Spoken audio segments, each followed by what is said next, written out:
Warning, the following episode contains spoilers for Thor Ragnarok and other movies in the MCU.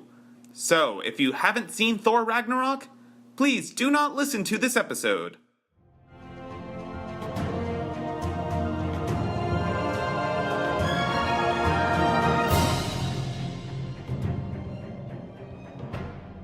Hello, I'm Henry. And I'm Trey. And welcome to Marvelous, a Marvel Cinematic Universe podcast, where we go through and talk about every show and every movie in the Marvel Cinematic Universe. In order, but not this time! There's a new movie, so we're gonna have a special all about it.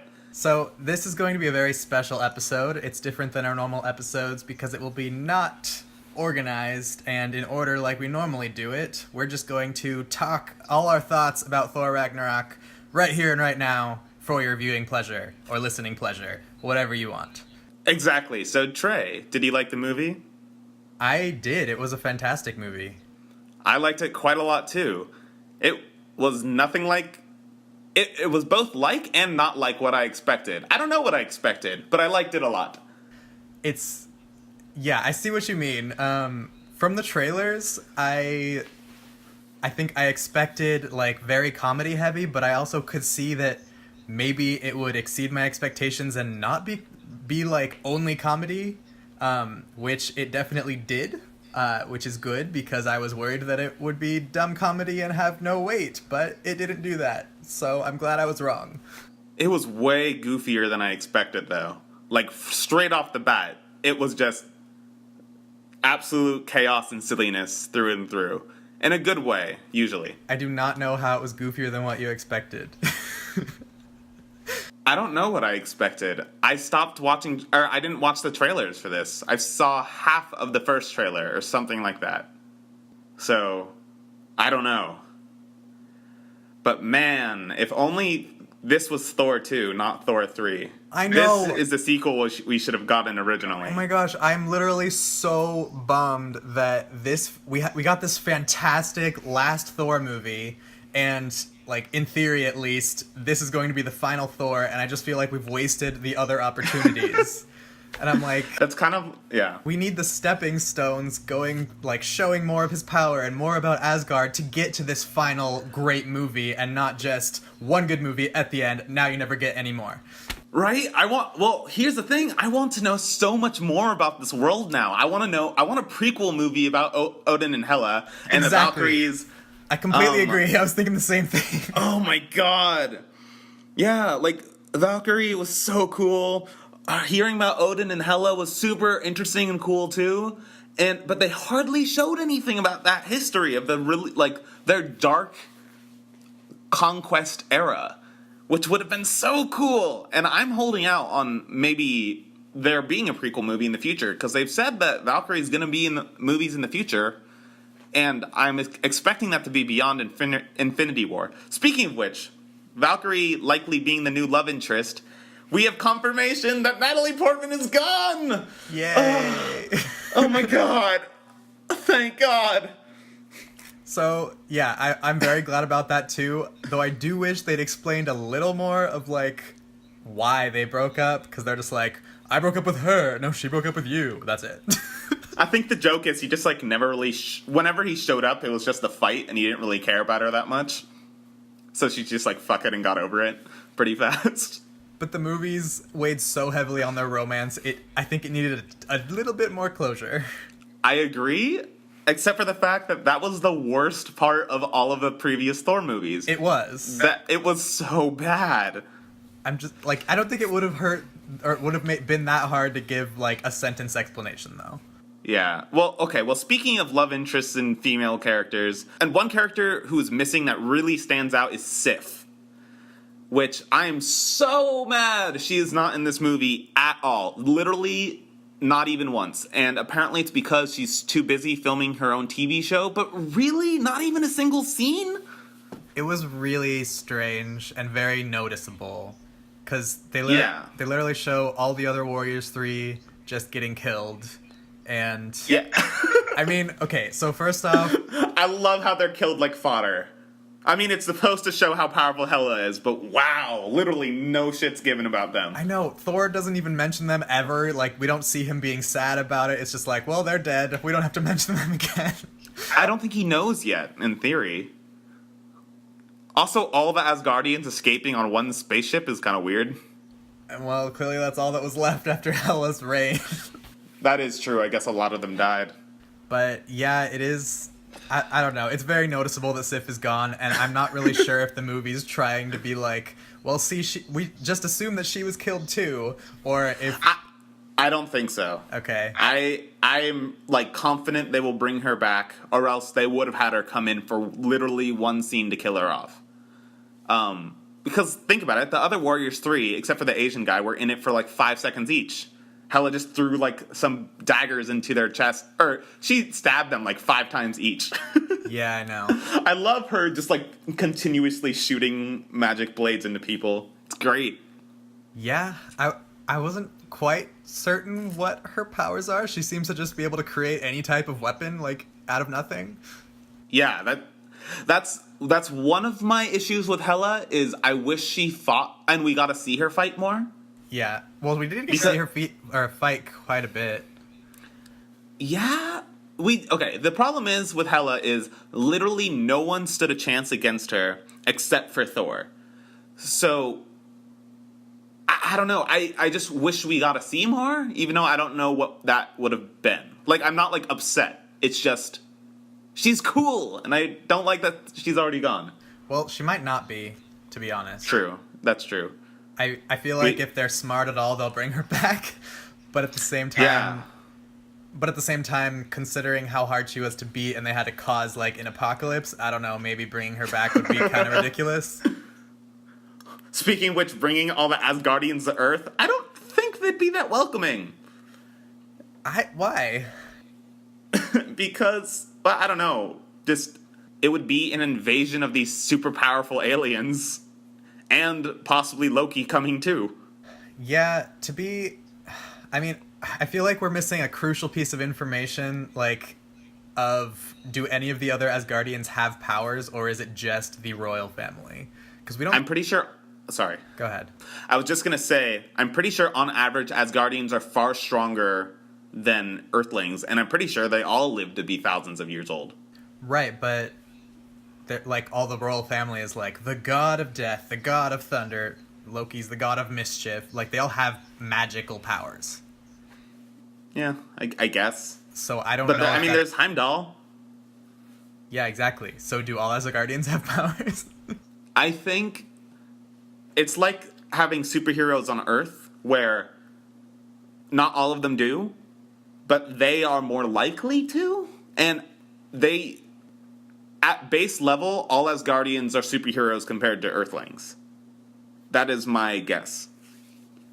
So, this is like my huge issue with the Thor trilogy. Not this movie in general, because this should have been established in like movie 1 and movie 2.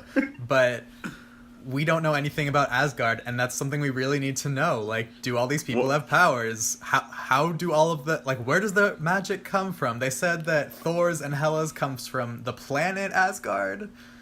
Well, they build up when they're there. But yeah, that's a good point. But now we won't know because Asgard is destroyed. Which, if Asgard is destroyed and Asgard is the source of their powers, does that mean they no longer have powers? Like, it's weird.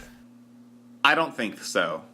Because think about it. I mean, Hela came out of that jail portal thing and was powerful enough to destroy Mjolnir. Yeah, but Asgard still existed. But she wasn't there. I don't know if they get their power from Asgard even if they're not at Asgard. I think they just get stronger there. They made it sound like it was the source of their power. To me, it made it sound like it was just something that amplified their power. Okay.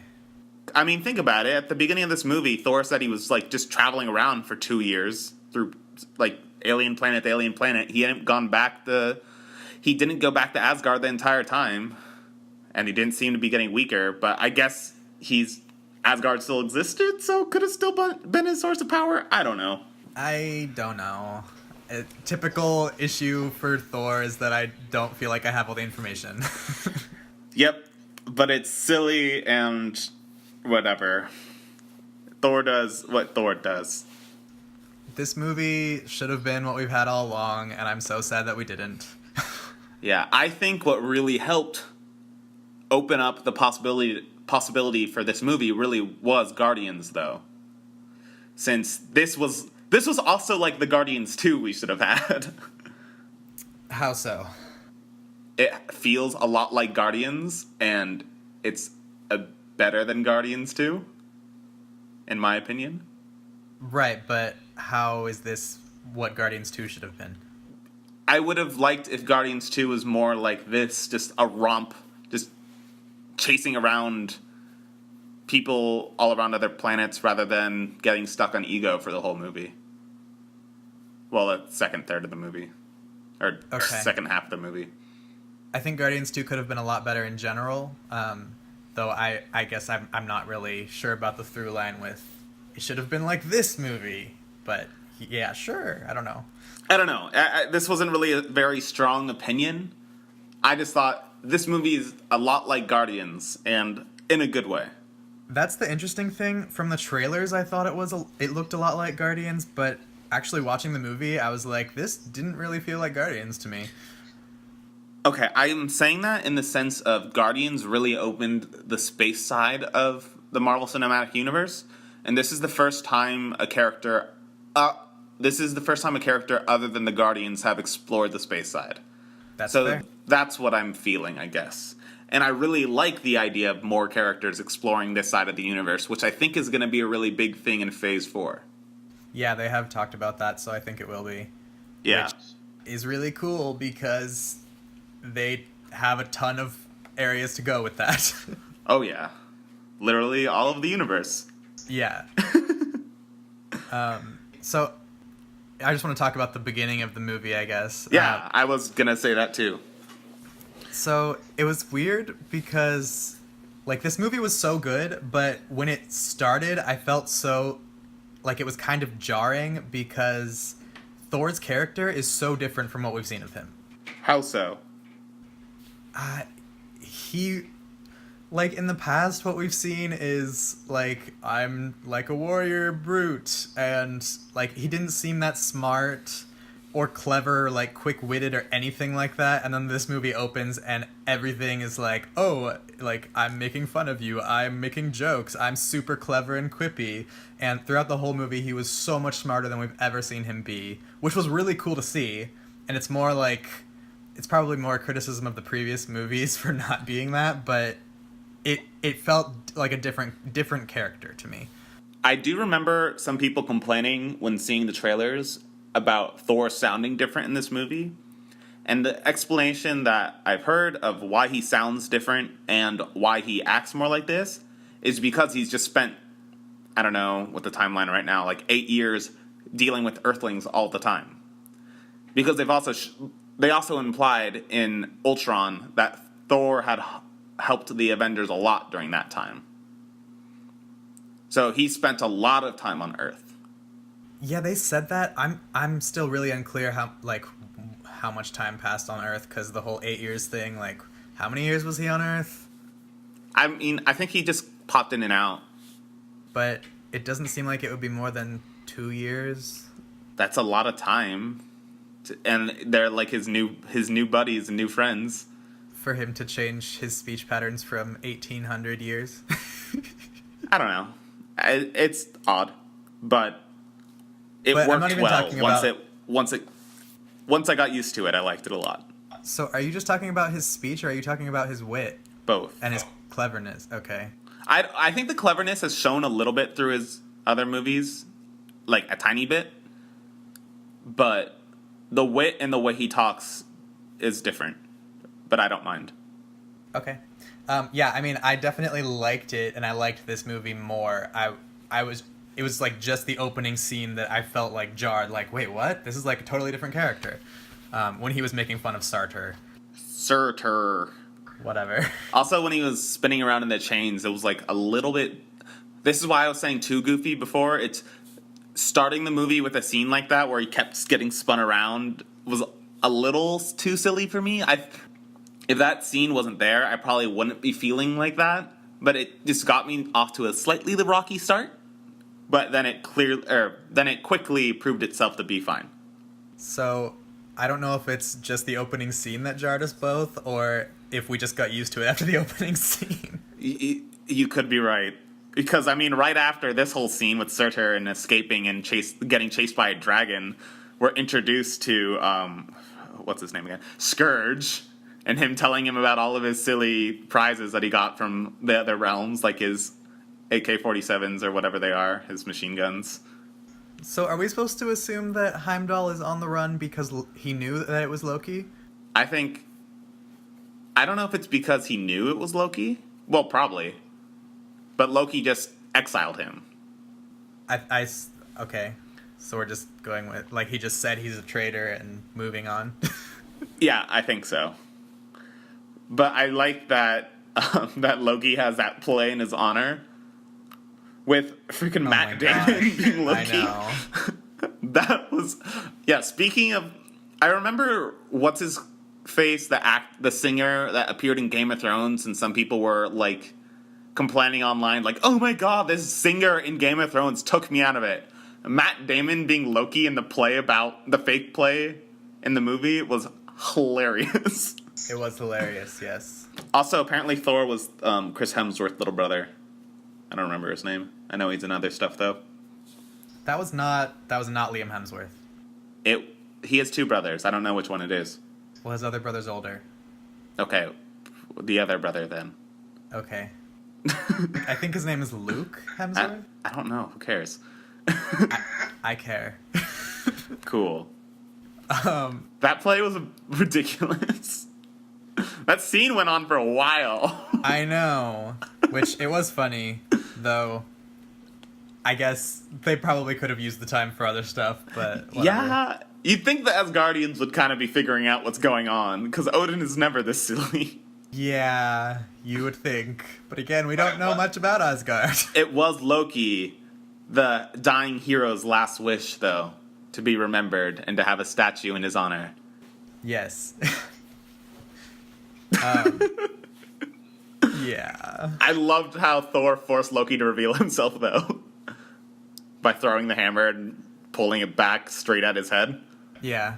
Good. It was cool. It was good. And yeah, I guess we're supposed to... I mean, we don't really get much explanation about how this whole thing came about with Odin getting exiled, and but I guess we are told that Loki somehow cast a spell on him and put him on Earth. And it's in Thor 2 and the Doctor Strange after credits scene. In Thor 2, Loki faked his death, and at the after credits or at the end of that movie, they show Loki pretending to be Odin on the throne. And in Doctor Strange, they show Odin as a crazy homeless person because he was cursed. No, they don't. Yes, they do. No, they don't. They definitely showed it in some movie. I don't remember which one it was. They did show Loki being Odin in Thor 2. They didn't show Odin as crazy homeless person. Did they not? No. Maybe that was in some early pictures from Thor Ragnarok that leaked or something. Probably. Because I know I've seen it.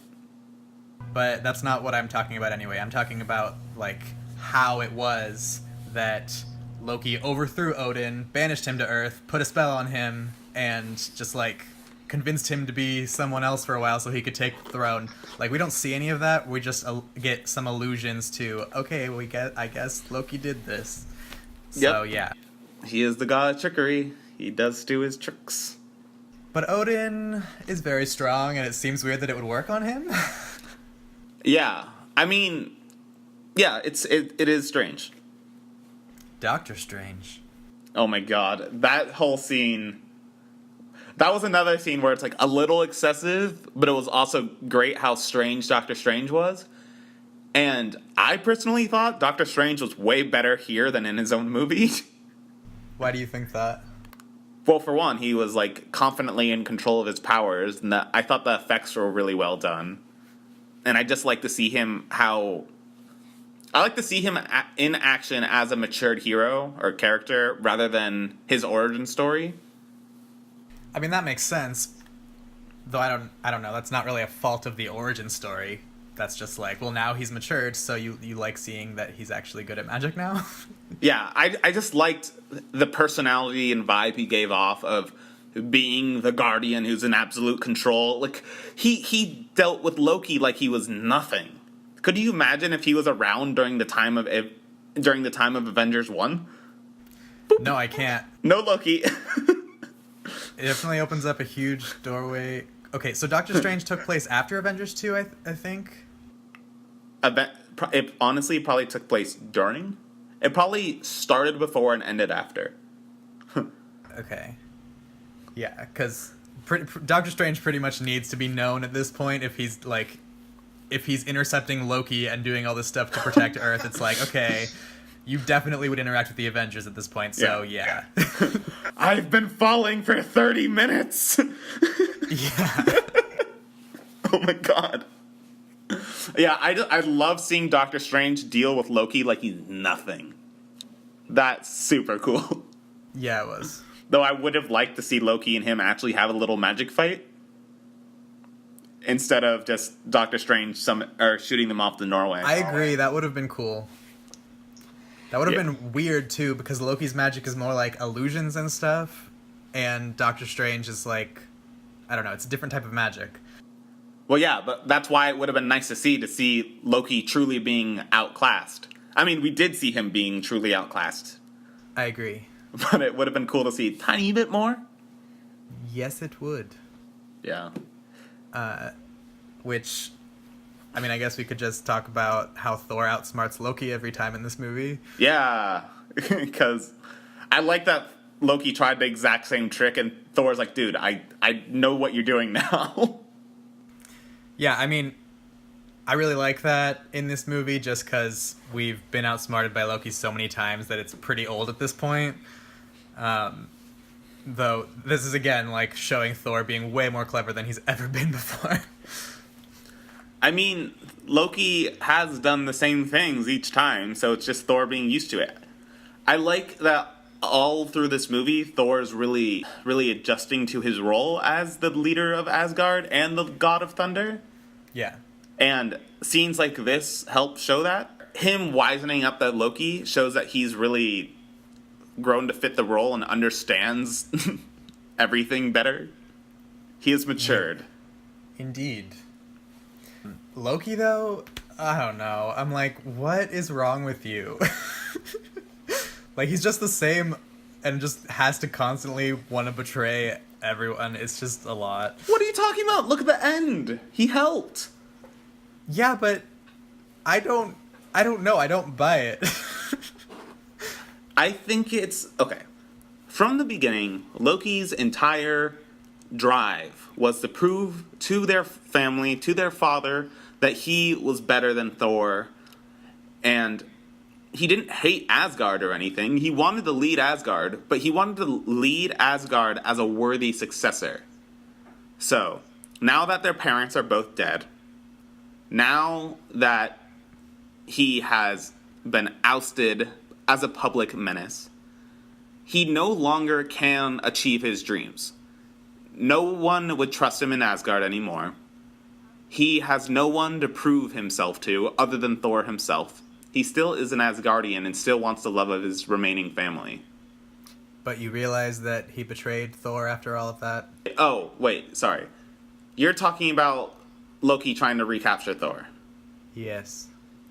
Honestly, I think it's more of habit at this point.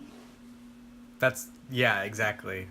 It's just like, I don't know. I'm over Loki, to be honest. Well, I'm not over Loki. I'm over his like static, I just am here to betray you every single time thing. But he grew and he was way funnier this episode. He was way funnier this movie. I did see some theories on Reddit saying that he called Thanos' ship at the end. Ooh, that's true. I mean, for one, I like that they got rid of the plot hole of the Infinity Gauntlet being in Odin's treasure room. Well, they didn't get rid of the plot hole, they just didn't show it. No, they showed that Infinity Gauntlet in Odin's treasure room was a fake. They did? Yes. I didn't see her touch the gauntlet. Hela specifically knocks over the gauntlet, saying half of the things in here are fakes. Specifically to address the plot hole that was the Infinity Gauntlet being in the treasure room. Specifically. I thought she was breaking something else. I must have missed something. You missed it. It was the Infinity Gauntlet. The fake one. Alright, well, that's cool then. Yeah. Every now and then they do something like this in the movies, and I love how it's kind of subtle, but also really blatantly out there. Like, if you haven't seen all the movies, you might have missed the weight of that little moment, but it was great. Yeah, it's good for fans. Yeah, there were a lot of callbacks in this movie, like the Hulk throwing around Thor, like the Hulk threw around Loki in the Avengers 1.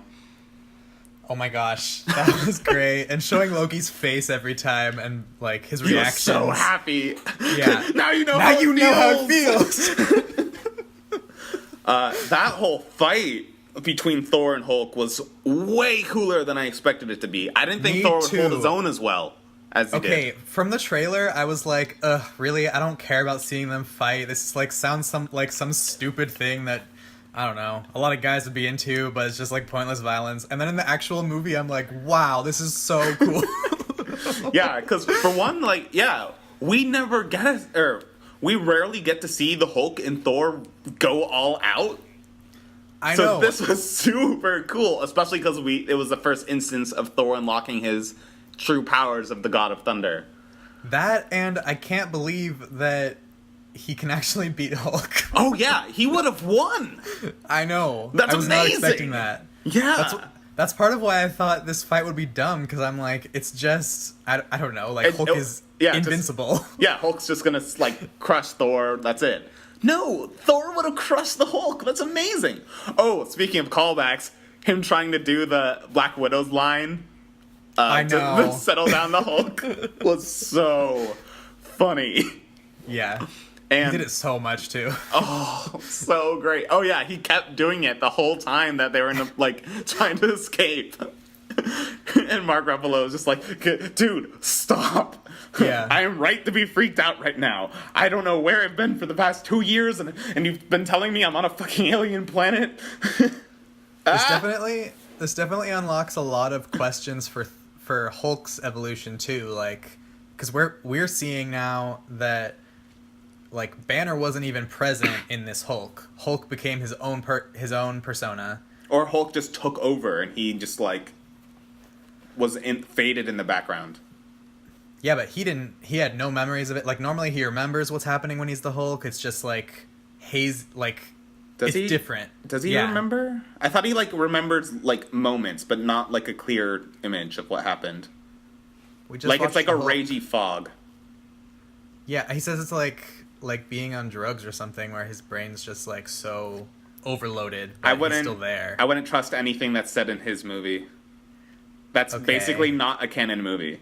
But even in this movie, he says that normally he's there, like, he still, like, can tell what's going on, whereas this time he has no memory of any of it. Yeah, and later in the movie when he says, if I go back to being the Hulk, I might never come back, and then he does do it on purpose, I feel like that scene should have been given a little bit more weight, but it was still cool. Although it was a little silly that he landed on the Rainbow Bridge and just, like, it looked like he died. I know. Like, this is not the scene for that. He's giving up his life pretty much literally right now. I thought it was hilarious, though. It was, but it was a little much for him literally giving up his existence. It was also almost exactly the same as how they did it in The Incredible Hulk. Exactly, I was about to say, it was a callback to that movie, which is hilarious. Oh, I don't think it was a callback. I think they were just making a joke that was the same that it was before. I mean, I think isn't that what a callback is? You're making the same joke as you did in a previous movie? Well, I don't think it was intentional is what I mean. I don't think they're, like, thinking about that first time. Oh, I think it was 100% intentional. I disagree. It did the same thing. Him jumping out of the plane, and then they were really concerned that he'd die, and then he comes out as the Hulk, but this time he lands. It felt like it fit with the tone of this movie so much that I don't think it was meant to be a reference, but, you know, it could have been. Well, we will find out, I guess, in the future if we watch a commentary track version, but I'm pretty confident that it was. It was too similar. And I'm confident that it wasn't. Well, Trey, in a movie full of callbacks, I don't understand why you wouldn't believe in this one. Let's go to something different. Let's talk about, I don't know, Korg and the other Guardians. Guardians. And the other gladiators. Like Bug Scissors Man.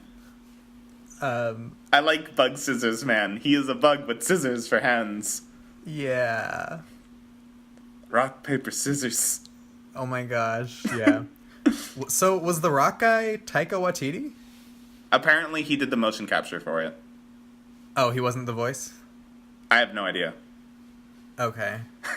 I just know he is. I just love the voice. I'm like, hey man, how's it going? I know. I'm just the rock over here. He was pretty funny. He's just another Doug. Yeah.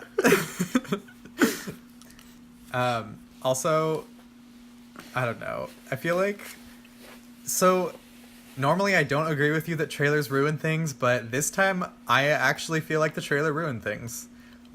This is the first time I haven't watched the trailers, really, so I don't know what you're referring to. You totally watched the trailers. Oh yeah, I watched one of them, sorry. And I was mad because I thought it would explain the entire plot. But it kind of didn't, because I thought Ragnarok and all the stuff was going to happen.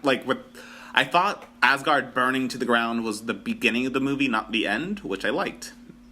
See, and you thought you could... You told me I can predict this entire movie from this trailer. How can you not? And I was like, I don't think you can. Other than that.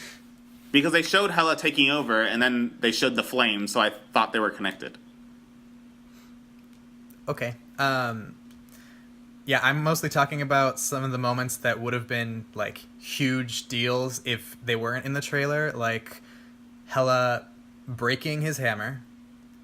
They show her doing that in the trailer, and if we saw that in just the movie, it would have been like, holy shit, but we already knew it was happening. And him fighting Hulk. Like, I get that it was kind of necessary to promote the movie, but I also feel like if we were just watching the movie without the having seen it in the trailer, it would have been like, oh wow, you know? I suppose I agree, but since the hammer being destroyed happened so early, and Hulk plays such a big role in the movie overall, I think that they were necessary to build hype for this movie. Like, these aren't scenes that I thought would have ruined it for me, because in fact, when I saw them happen, I liked them more. Well, maybe not Hela destroying the hammer, but Hulk appearing in the gladiator competition against Thor, I liked a lot, even though I knew it was going to happen. And that whole scene was way better than I expected. How else could you market this movie? I understand what you're saying, and that's why I said you probably needed to show the Hulk's scene to promote that. But I don't think they needed to show the breaking of the hammer. I suppose. Though, yes, it does show, like, the stakes of the movie, but it also spoils it. I guess they could have just showed Hela grabbing the hammer, and that would have been sufficient. Yeah. Which, can we talk about that? How the hell can she hold the hammer? So, originally, it was her hammer. I understand that, but that was supposedly before it was spelled to make it the worthy person that can hold it. I don't know, but another thing we know is that she's obnoxiously powerful and probably more powerful than... she is more powerful than Odin. So, all rules go out the window with her, is how I saw it. Well, she also might have made it. Huh. Interesting. Do we know that she's more powerful than Odin? Because didn't he was able to banish her? Yes, but using the Valkyries, he was able to get, like, momentary control over her just to exile her, and it took all of his strength to exile her. And... That was the second time. What?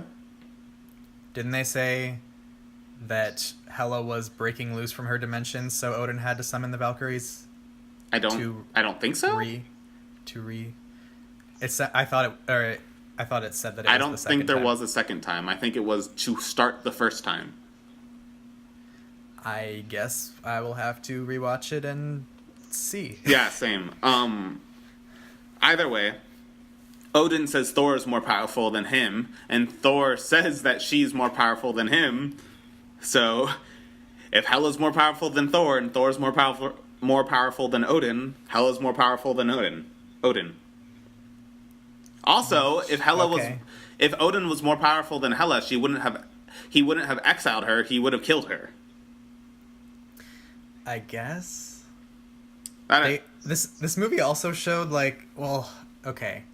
so it showed two kind of contradicting things, because it showed how powerful the Asgardians are with regard to how many hits they can take, and ridiculously strong hits and Hulk level hits with no damage at all, but it also showed them really easily getting killed with weapons.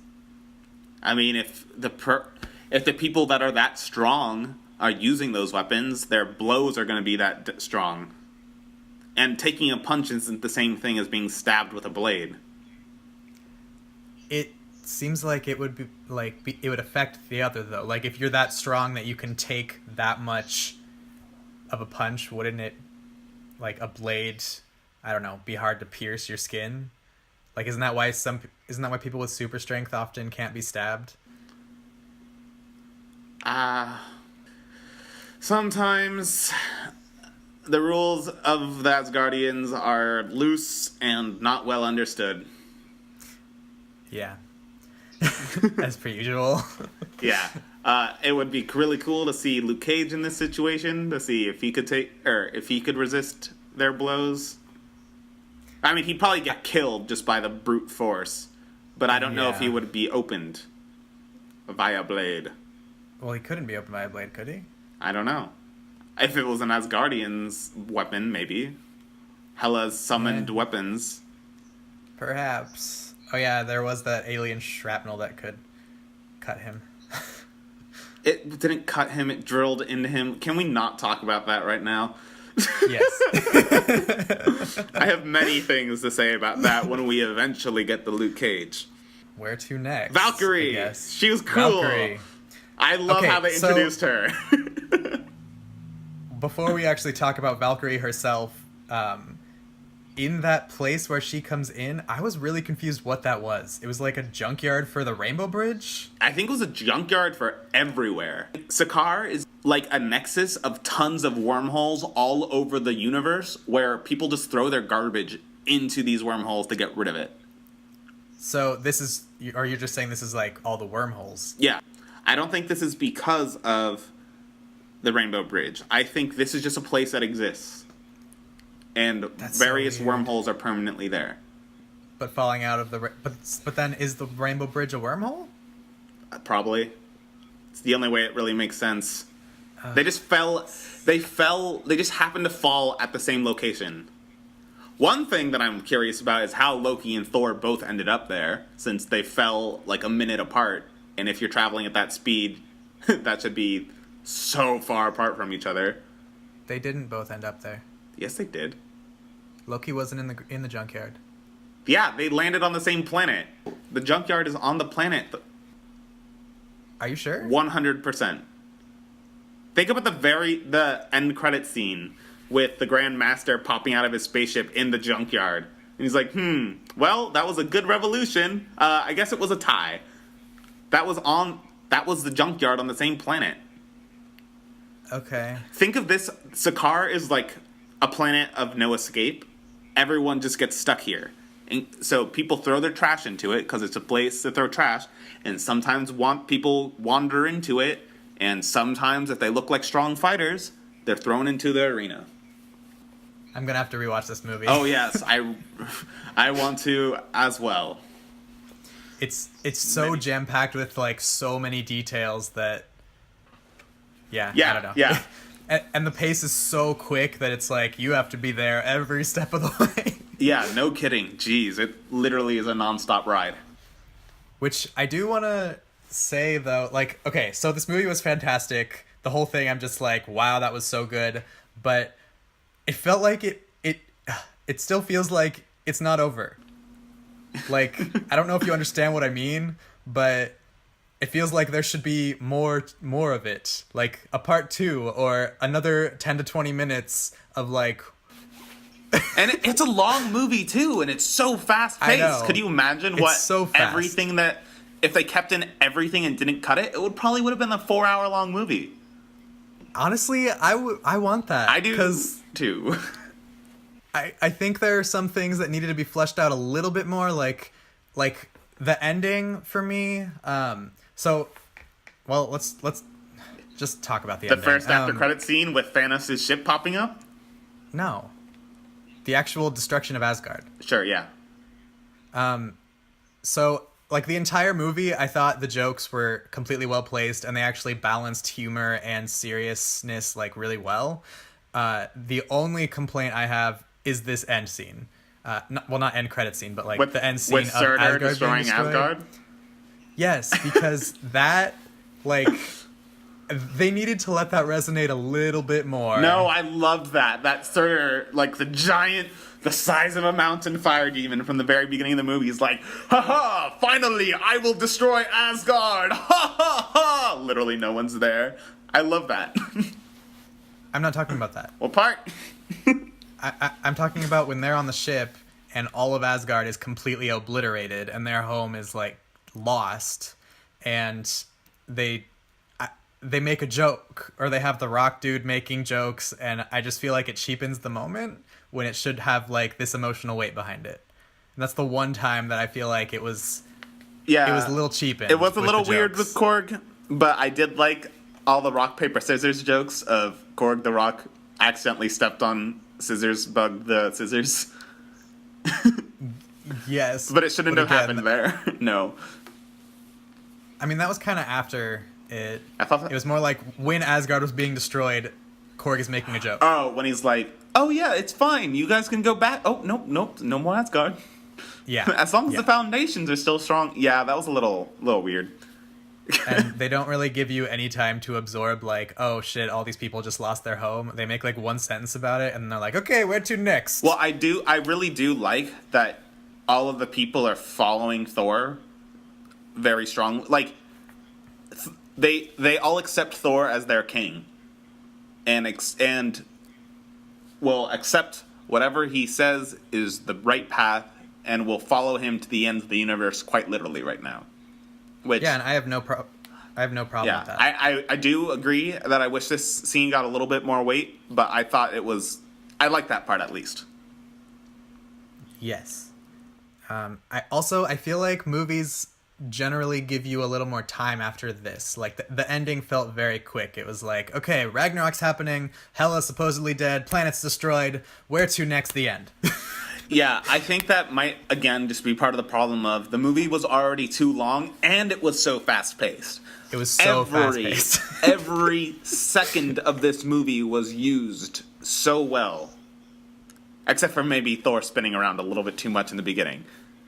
And the play lasting a little bit too long with Loki. But aside from those, which only is like a minute or two, there wasn't any wasted time. Yeah. So, Which yeah. Which reminds me that we didn't quite finish talking about the Hulk. Yes. Did we see Banner emerge from the Hulk at the end, or was he still the Hulk? I was going to ask you that. I don't think so. I think he's still Hulk. Okay, so we don't actually know if it's a problem and if he's, like, staying Hulk or not. Yeah, I think it is a problem. I haven't seen the Infinity War trailer, but I've heard that it sounds like Infinity War starts right here. Right at the end of Thor 3. Or the first scene with Thor and the Hulk will start here. Well, not exactly. Right after, maybe. I mean, do you want me to tell you? No, I don't. Okay, so why are you talking about it? Well, my point is, if the Hulk stays Hulk, it'll be we will know how it's dealt with in May. Yeah, and they did say that the Hulk, like, the next 3 movies would be, like, the Hulk trilogy, too. I'm really excited to see his evolution, though. Like, what happens now that the Hulk and Banner are actually, like, separate entities that take control, and is there going to be a middle ground? Like, is Banner actually going to get control of the Hulk? I feel like all of these things could make a good Hulk movie, too. Like, this movie did not only show what a Thor movie should be, it showed what a Hulk movie should be. Yeah. Yeah, my whole theory about that is once we have the Soul Stone, that there's a good chance the Hulk and Banner are gonna be separated permanently. Permanently. Mm-hmm. Interesting. I'm pretty sure in the comics, or at least in some comics, they've been separated. Okay. So, Do you know, speaking of comics, do you know if Thor ever had his hammer destroyed and had these powers in the comics without his hammer? no idea. But I would Okay. bet on it. Also, good job on the marketing not showing that Thor lost his eye. Because all the Yes. marketing, they edited it back in. Oh, that was the other thing the trailer spoiled, because they showed a scene of Thor coming in as the God of Thunder right after Hela's like, "What kind of god are you?" And then he, like, flashes in with lightning. You probably didn't see that. I did see it. But, oh, okay. Yeah, I agree, but again, it didn't show anything more. So I thought I would have preferred not to have it, but it was fine. Yeah. It didn't I show. knew it was coming. Yeah, but if you watched the whole movie, you would have known it was coming anyways. Yes. I didn't know how soon that this was going to start. It started as soon as Odin died. This is true. And then it started in the Hulk fight, which they didn't show. And then it slowly built up to it through the whole movie. Which, again, oh my god, I want to know so much more about how each Asgardian gets their powers. Like, what makes Thor the god of thunder? Prequel, please. Dear God. Yes. Oh my god. And if he really has these powers without his hammer, I mean, I know Asgardian time is slow, but it's strange that it took him 2,000 years to discover this and Odin's death a little bit. Yeah.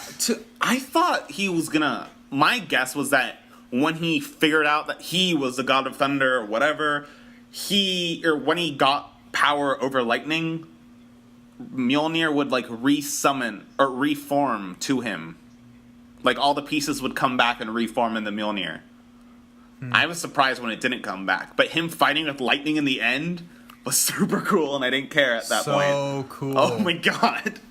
And this is exactly what I meant, because you know how you said you were worried about how they could make a movie about a god of thunder, and like you thought it would be bad, and then they made a decent one with Thor 1? Yeah.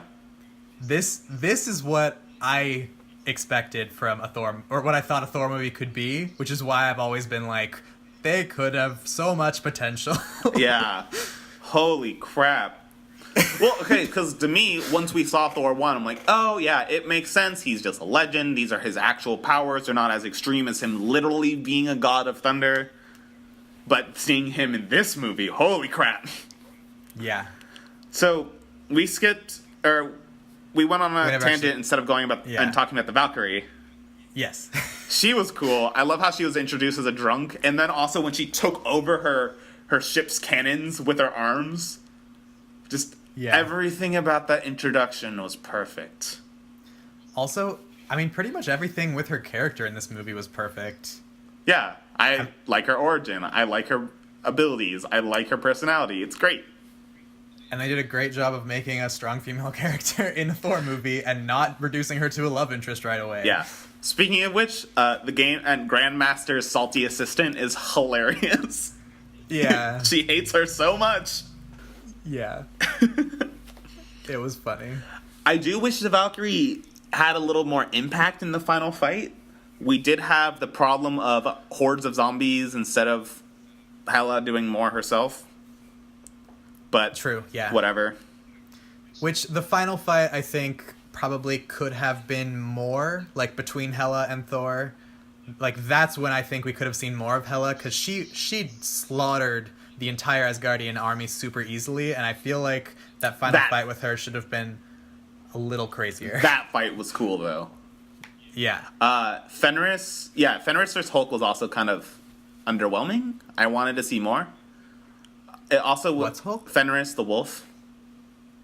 Oh yeah, the wolf versus the Hulk was a little underwhelming because they didn't show much of it. I would have liked to see Loki do a little bit more in the final fight instead of showing up and being like, "Here I am, I'm now your hero." Even though that was great, and he was actually their hero in that moment. Honestly, I would have preferred if Loki, like, I get that it's Loki's character to betray Thor, but I would have preferred if Loki actually joined their side and fought with them the entire time. Yeah. Because I think that would have been cooler. Me too. Yeah, just because I wanted to see more Loki action.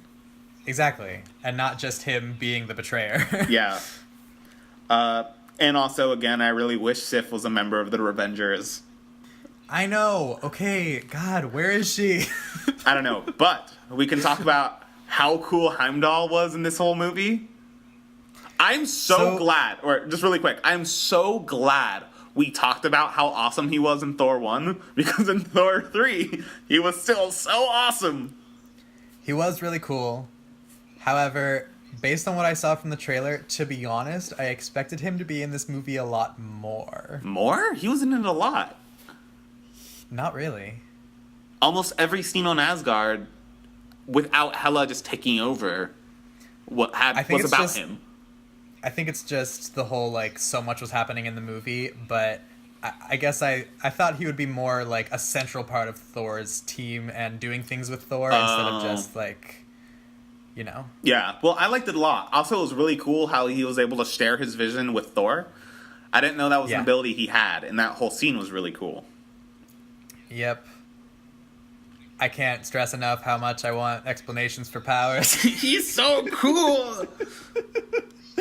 He's really cool, yes. Yeah. So I really liked that when Hela went to go fight Thor, she wasn't completely blindsided by his trick of trying to distract her, and how she was still taking care of not letting any of the Asgardians leave by having all of her army and Fenris guarding it. Yeah. I like that a lot as well. Speaking of which, is Hela... So, Odin trapped her in a different dimension? Is that what it was? That's what it seemed like, since she just popped out on Earth. So, was she just floating in this alternate dimension for, like, thousands of years, just there? I have no idea. Yeah, I know. That... Also, is she... do they have the same mom? I don't know. Okay, that's something we didn't quite discuss in full. So, we don't have a ton of information about Asgard now, which, again, would be nice to have gotten in previous movies, but the fact that they did turn it on its head and show so much of what happened behind the scenes and before the current, like, peaceful Asgard, I really liked that. Prequel. Yes, oh my god. We need a prequel. Please. Just, like, everything about this needs to be told. Yeah. Oh my god, it's so cool. It sounds amazing. It does. We need to go and tweet at Kevin Feige. Sure. Kevin Feige, please give us an Asgard sequel. Hashtag Hela Odin prequel. Let's start this. Yeah. We're gonna start a revolution. Come on, guys. Indeed. Time to start a revolution. Oh my gosh. Which is the second end scene. I don't know if you have anything to say about it. I mean, I mentioned it earlier. It's like, all right, so it's a tie. That was really funny. I kind of wish we saw what happened, though. Yeah. Like, if they killed him or not. Yeah. I'm a little bit surprised that they didn't really talk about the Grandmaster and the Collector being brothers. Are they? Yeah. Or something like that. They're identical looking. I thought they looked very similar. Yeah, they are brothers. And they're both, like, That- ancient beings of great power. That explains a lot. Yeah. I think it'll probably be acknowledged in Infinity War. Probably the Collector will show up and mention something about his brother. I don't know. But I'm just surprised they didn't mention anything directly. Yeah, I agree. Also, I can tell you right now that it's going to be so hard to go back and podcast on Thor 2 now. I after watching this know, movie. right? Speaking of which, for our viewers, so we recorded our Captain America podcast before this one, and I really like that in Captain America, the ultra super jet plane weapon is also called the Valkyrie, because it's everything that the Red Skull loves is about, like, Norse mythology, and I like that now we have the actual Valkyrie. That's a cool connection. Yes. And I really wanted to talk about it when we were recording our Captain America episode, but I couldn't. And I was sad. Yeah. Oh well. Is there anything left to say? More Sif! Have I not made this clear? We need a prequel. We need Sif. And I just want more of these characters. Oh god, please. Okay. I mean, to be honest, since they were talking about making that all-female movie, they could do that pretty easily with Sif and Valkyrie. They could do Sif, Valkyrie, Mantis, Gamora, Nebula, and all of them, all the space girls. I would watch the hell out of that movie. And Captain Marvel, if she ends up being in space. Oh, she almost certainly will, so yeah. So, perfect, all-girl movie. Oh my god, please give me this movie. Kevin Feige said it, so it sounds like it could happen. Yeah, maybe they'll have Black Widow pop up because, I don't know, and Scarlet Witch because she has magic powers also that we don't know. Speaking of which, in Infinity War, they better have her and Doctor Strange interact in some way. Who? Scarlet Witch and Doctor Strange? Okay. That's gonna be interesting, I guess. Yeah. God, this movie. Okay, 6 months? 6 more months. So much hype! But then we're getting Black Panther 2. God, even more hype. Black Panther looks so good. Wait, you saw the trailer? It played before Thor. I was looking away for most of it, but every once in a while I looked up because I couldn't resist, and it looks so good. It looks... Okay, so this trailer is the third trailer, and I watched the first trailer, and it looks so different from the first trailer. I agree. I'm like, this is not at all... Wait, you didn't see the first trailer? I saw bits of it too. This movie looks like, the new trailer looks like Tron, and the old one just looks like Welcome to High-Tech Africa. Yeah. Yeah. It was so different. I'm so excited. I don't even know what this movie's going to be. It's like so... It's going to be awesome. And something that I saw people discussing online was how it's going to be the first serious movie we've had in a year of goofy movies, which is going to be refreshing as well. And hopefully it is serious. It's still a Marvel movie, so it's still going to have its quippiness and some goofy moments, but it looks a lot more serious and intense than the others. Yes, it does. I am very excited. This movie was Henry, great. Why is it 2017 still? I don't know. Please just make it 2019 so I could watch Infinity Wars 1 and 2 and Captain Marvel and Ant-Man and the Wasp and Black Panther and give me it all. And Jessica Jones too. It's almost here, guys. It's almost here. here. Well, at least The Punisher will be out this month. Yeah, I hope that's good. It's gonna be great, I think. I haven't watched the trailer, but I have high hopes. I have no hopes after Defenders and Iron Fist. Shh. Okay. Should we cut it here? I think we should. I think we are good. If this is your first time listening, you should go back and listen to our other podcasts. We will be going through every movie and every TV show in order of release, and so far we have almost all of Phase 1 covered. Yes. Captain America will be coming out next week. Yeah, by the end of the year, we'll be done with Phase 1. Indeed. So we also now have a Twitter and an Instagram, so you can find us on Facebook and Twitter at Marvelous MCU, and you can find us on Instagram at Marvelous MCU Podcast, and you can send us an email at marvelousmcupodcast@gmail.com with any questions, comments. What are your thoughts on Thor Ragnarok? Please share with us. We want to know what you think. And we will share your opinions on the podcast. Please also like and rate on iTunes or YouTube or wherever you're listening. That would be a huge help to spread the word of our podcast and would help us grow, and that would be fantastic. So thanks so much for tuning in, and we hope to see you next time for Captain America.